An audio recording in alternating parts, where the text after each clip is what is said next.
Bonjour. Alors nous avons vu la dernière fois les grandes données de l'histoire de l'Égypte pendant la période de la 18e dynastie, et c'est donc à partir de là que nous allons poursuivre notre enquête concernant le patriarche Joseph. Alors, la question est là, se pourrait-il qu'il soit ce fameux Aménophis, fils de Rapou, le grand scribe de la maison royale de l'Égypte à cette époque? Si on arrive à légitimer cette correspondance, vous allez voir que les conséquences sont énormes en ce qui concerne non seulement Joseph, mais aussi Moïse et même le roi David. Reste aussi cette question, comment est-ce qu'on peut connaître cette histoire du scribe Aménophis? En réalité, on dispose de 7 documents qui sont 7 statues royales monumentales datées de la 18e dynastie, au dos desquels se trouvent gravés de longs textes en hiéroglyphes. Par exemple, voici le texte qu'on a pu trouver sur les gigantesques colosses de même nom à l'entrée du temple de Amenhotep III. Aménophis, fils de Rapou, y explique précisément comment il les a bâtis. Alors prenons le temps de lire ce texte. Mon maître me nomma chef de tous les travaux. J'ai établi le nom du roi à jamais. Je n'ai pas imité ce que firent mes ancêtres. J'ai créé la colline de quartzite miraculeuse et meuble, une récompense de Toum faite par moi avec amour et intelligence, maîtrisant sa copie au grand temple avec tous les minéraux, ainsi que les agrégats comme la fabrication du pain. La fabrication du pain, c'est-à-dire l'agrégation du calcaire, qui ressemble à de la farine, tant qu'on ne l'a pas compilé dans les moules. Donc jamais personne n'aura fait ainsi depuis le temps de la fondation des deux terres. J'ai dirigé les travaux de ces grandes statues, plus larges et plus longues que la colonnade, et plus beau que le pylône haut de 40 coudées, une montagne magnifique en quartzite miraculeuse à côté de Retoum. Je construisis pour cela un bateau de 8 quelque chose. Je l'ai fait remonter le Nil pour installer son image dans son grand temple selon nos calculs, selon la fabrication du pain. Voici mes témoignages pour vous qui viendrez après nous. Et voici, une troupe complète pour bâtir un unique moule avec intelligence. Ils ont façonné en gaieté de cœur sans hésitation, en adorant l'image parfaite du Dieu ainsi créé. Vinrent ceux de Thèbes réjouis des statues colossales et satisfaits à leur place pour la durée de l'éternité. Vous voyez ? C'est grâce à ce genre de documents de première main qu'on a pu donc reconstituer les étapes de la saga qui nous intéressent, et donc on travaille sur des documents historiographiques vraiment fiables.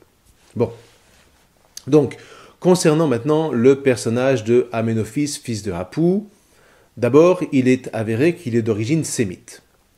Or, se repose une question, comment un sémite, n'oublions pas qu'on a encore en mémoire la période amère des Hyksos qui était d'origine sémite, donc ce n'est certainement pas à son avantage. Comment un sémite de cette époque a-t-il pu faire en sorte de se retrouver propulsé, qui plus est avec certains de ses frères, aux commandes du plus grand empire de l'époque? Alors c'est précisément ça que nous allons essayer de comprendre. On a vu que Thoutmôsis III, le roi guerrier, était aussi un passionné de lettres, un passionné de sciences, et notamment la science de la poterie.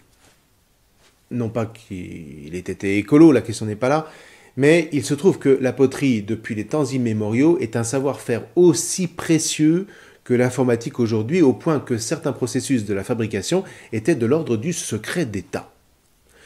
Non seulement parce que savoir façonner ou tailler de la pierre était un acte sacré, on l'a vu, mais parce que toute la correspondance diplomatique, les traités, les actes notariés, les lois, etc., tout ça était gravé sur des plaques d'argile. Donc la qualité de cette argile était essentielle à la survie des États, et savoir maîtriser cet art n'était ni plus ni moins qu'un gage de puissance. Or, voilà qu'en compulsant les archives de la bibliothèque royale, Thoutmôsis III retrouve la description par Imhotep de la fabrication de la fameuse pâte de roche qui permet l'édification des pyramides, mais aussi le moulage de statues de pierre d'une qualité sans pareille. Et il comprend aussitôt l'enjeu de tel texte qu'il va tenter de décrypter. Mais en vain. Les hiéroglyphes, depuis plus d'un millénaire, avaient évolué et les termes techniques étaient devenus complètement incompréhensibles. Il eut beau convoquer tous les sages, tous les scribes de l'Empire, rien n'y fit. Même les scribes versés dans la science furent incapables de traduire ces sigles techniques datant de l'Ancien Empire, c'est-à-dire plus de 1200 ans auparavant. Donc cet art semblait définitivement perdu en Égypte. Et voilà que Thoutmôsis III apprend par l'un de ses conseillers qu'une petite confrérie mystique du Mitanni, adepte de Shamash, le dieu du soleil et de la justice en Mésopotamie, en a gardé un savoir-faire à partir des traditions du Nord. Donc, le pharaon décide de faire venir un membre de cette confrérie, et pour cela, il lui envoie un émissaire afin, comme il en avait pris l'habitude, rappelez-vous, avec les fils des dirigeants des contrées soumises à l'Égypte, de faire descendre l'un de ses fils, l'un des fils de cette confrérie, et de permettre ainsi à l'Égypte de retrouver ce trésor perdu. Alors ceci dit, la chose n'était pas sans danger, parce que cette pratique, qui consiste à débaucher les artisans à son profit, était plus ou moins bien vue des royaumes voisins qui perdaient ainsi un savoir-faire précieux pour la nation. Ça correspondait un petit peu, si vous voulez, à la fuite des cerveaux d'aujourd'hui. C'est la raison pour laquelle, pour faire venir ce garçon providentiel, il va falloir élaborer un stratagème pour ne pas éveiller les soupçons. Un stratagème qui consistera en l'adoption plénière de ce fils par le pharaon lui-même. Ce père, le doyen de la confrérie, est un dénommé Hapou, c'est-à-dire celui qui se cache, celui qui se voile.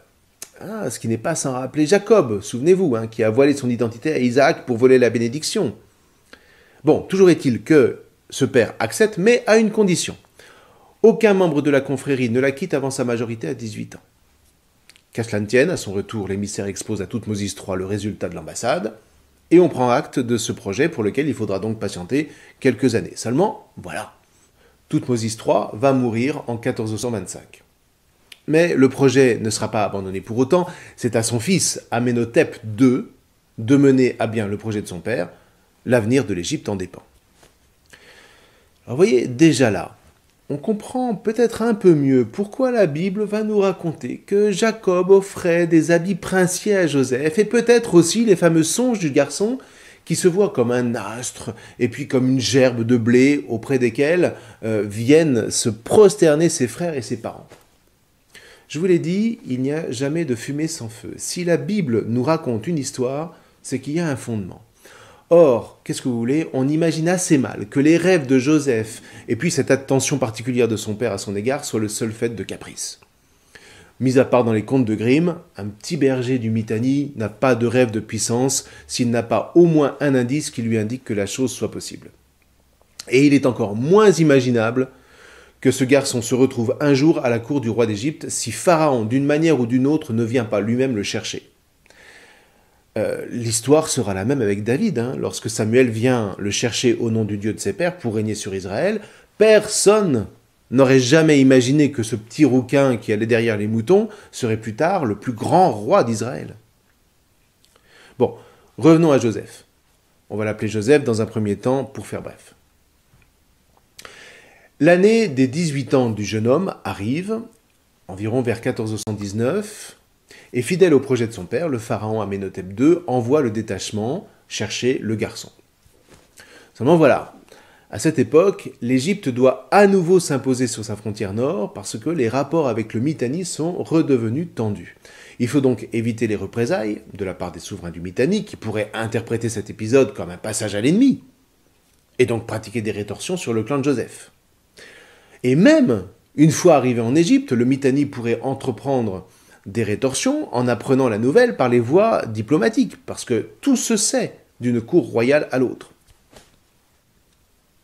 C'est la raison pour laquelle on va décider de faire passer le jeune homme pour mort, mangé par les bêtes sauvages, et lorsque il arrivera en Égypte, ce sera en tant qu'esclave, de sorte qu'ainsi, Joseph perd toute identité officielle, et sa famille est hors de cause.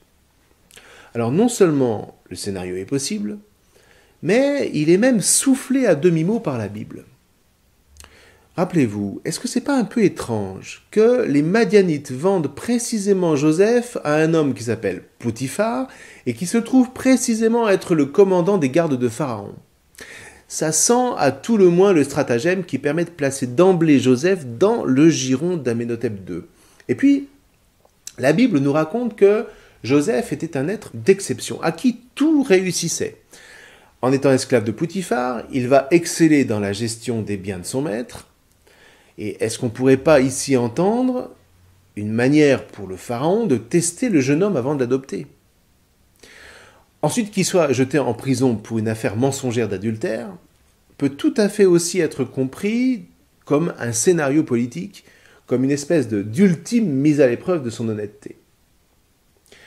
D'une certaine manière, vous voyez, le scénario lui fait passer à Joseph l'épreuve initiatique de la vérité et de la justice.